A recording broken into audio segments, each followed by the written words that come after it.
responding in November to provide another transfer of financial assistance. We at the IMF went to COMP emphasizing 3 areas where we think more progress is needed.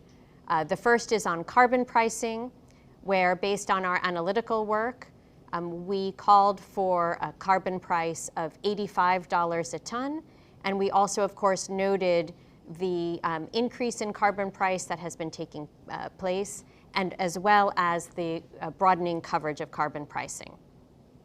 Second, on fossil fuel subsidies. Our recent analysis is that these are currently costing $1.3 trillion annually in explicit costs, and the removal of such fossil fuel subsidies is a critical step in decarbonization.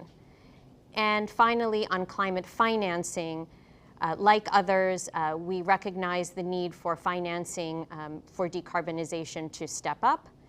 And of course, that much of this financing will need to come from the private sector and through coordinated action by multilateral development banks, the official sector.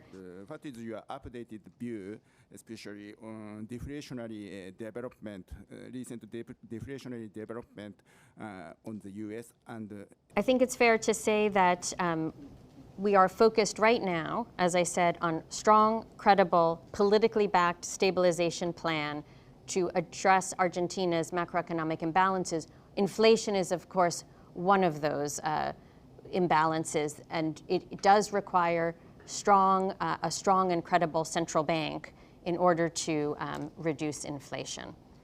Agreement we have, and what are they related, for instance, for fiscal deficit? Looking beyond this epicenter, the conflict may affect the immediate region through a number of channels. The channels include tourism. You could see a reduction in tourism in these neighboring countries.